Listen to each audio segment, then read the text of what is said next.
उस दिन अमावस्या था, अंधेरा हो चुका था। एक ट्रक अंधेरे में आ रहा था। उसका ड्राइवर शराब पीते हुए गाड़ी चला रहा था। उसका क्लीनर भी शराब पी रहा था और वो, भैया आपको शराब थोड़ी ज्यादा हो गई लगता है, गाड़ी थोड़ा धीरे चलाओ भैया, ऐसा कहता है। तो वो उसे एक लगाकर, मैं कितना भी पिया तो टाइट रहता हूँ, बहुत भूख लगी है यार, रास्ते में कहीं ढाबे पर खाना खाएंगे। इतने में ड्राइवर एक जगह पर गाड़ी रोकता है। वहाँ पर देखे तो एक सुंदर सी लड़की गाड़ी पर गर्मा गर्म बिरयानी बना रही थी। ड्राइवर, लड़की बड़ी मस्त है यार, चल बिरयानी खाएंगे चल, कहता है। तो क्लीनर, भैया इस एरिया में भूत घूमते रहते हैं बोलते, और यहाँ पर उसके गाड़ी के अलावा और कोई भी नहीं है भैया, मुझे पता नहीं क्यों डर लग रहा है, रुक जाओ भैया रुक जाओ, मत जाओ, यहाँ से चले जाएंगे भैया, चलो चलो भैया, कहता है। तो ड्राइवर, डर को कहीं के भूत वूत कुछ नहीं रहते हैं, चुपचाप मेरे साथ आजा, कहता है। दोनों उस गाड़ी के पास आते हैं।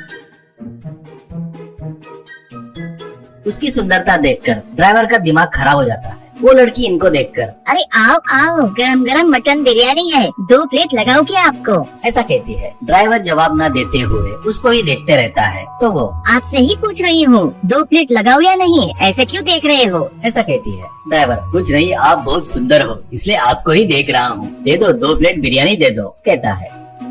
वो दोनों को बिरयानी देती है। तो वो लोग खा रहे थे।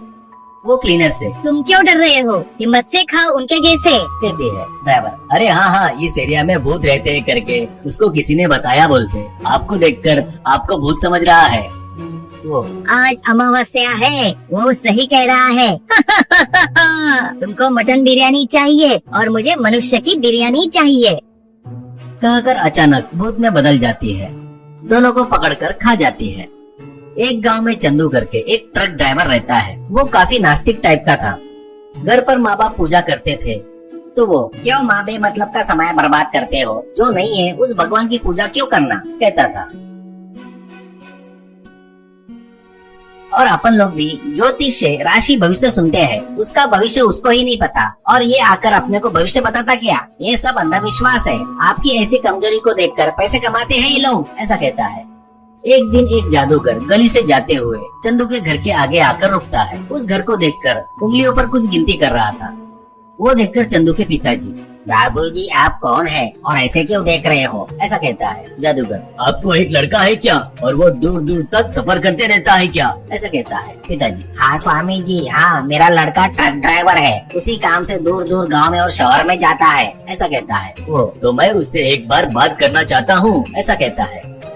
अंदर आकर चंदू से उसका परिचय करवाकर, बेटा स्वामी जी तुमसे बात करना चाहते हैं बोलते, ऐसा कहता है। चंदू, अरे बोलिए मुझसे क्या काम है आपको। जादूगर, बेटा मैं एक जादूगर हूँ, मुझे जो होने वाला है वो पहले से ही पता चल जाता है। तेरे हाथों से एक शंकिनी जात की भूतनी मरने वाली है। वो आने वाले अमावस्या को मैं तेरे घर के आगे से जा रहा था, तो मुझे उसके कुछ संकेत मिले, मैं उस भूत के बारे में बात करने आया हूँ, ऐसा कहता है। चंदू, ये भी लोगों को ठगने का नया तरीका है क्या, उस भूतनी के बारे में बताकर पूजा करना है करके पैसे लूटेंगे ना, इतना ही है ना, मैं ऐसे फालतू की बातें पर विश्वास नहीं करता, बाहर निकलो यहाँ से, ऐसा कहता है। वो, बेटा मैं पैसों के लिए नहीं आया हूँ, मैं भूतों को मारने वाले की ही मदद करते रहता हूँ, मेरी बात नहीं माना तो उसके हाथों से मारा जाएगा, ऐसा कहता है। वो सुनकर माँ बाप को बड़ा झटका लगता है। पिताजी, वो मदद करना चाहते हैं तो तू क्यों मना कर रहा है, स्वामी जी उसकी बातों पर ध्यान मत दो, आपको जो करना है वो कीजिए, ऐसा कहता है। तब वो उनके घर में एक रंगोली डालकर शुद्र पूजा करता है। बाद में आग बुझाकर उसकी राख को एक पुड़ी में डालकर चंदू को देकर, बेटा अगर वो भूत तेरे आगे आती है तो ये राख उस पर छिड़क देना, उससे जलकर खाक होकर भस्म हो जाएगी, ऐसा कहता है। चंदू जेब में पुड़ी रखकर, अब तो तुम खुश हो ना, चलो अब निकलो यहाँ से, ऐसा कहता है। जादूगर, बेटा मेरी बातों को हल्के में मत लो, ये बहुत बड़ी दुर्घटना हो सकती है, अगर कहीं तू ये राग भूल गया तो आईने में वो भूत की शक्ल उसको दिखा दिया तो वो भी तुझे बचा सकता है, कहकर चला गया। बरोबर अमावस्या के दिन चंदू को एक ट्रिप मिलती है। वो रात में ट्रक लेकर अंधेरे में जा रहा था। पता नहीं क्यों जेब में चंदू हाथ डालता है तो उसे वो पुड़ी मिलती है। वो उसे निकालकर बाहर फेंक देता है। कहीं पर शमशान में शुद्र पूजा कर रहे जादूगर को वो बात पता चलती है। वो गुस्से में आकर, क्या कर दिया रे, क्या कर दिया रे करके चिल्लाता है। चंदू को एक जगह औरत के रूप में एक भूतनी बिरयानी बेचते हुए देखकर वो गाड़ी रोकता है और उसके पास आकर बिरयानी की प्लेट लेकर खा रहा था। तो खाना होने के बाद वो हाथ धो रहा था, तभी उसको स्टील की गुंडी के पीछे भूतनी है करके दिखाई देती है।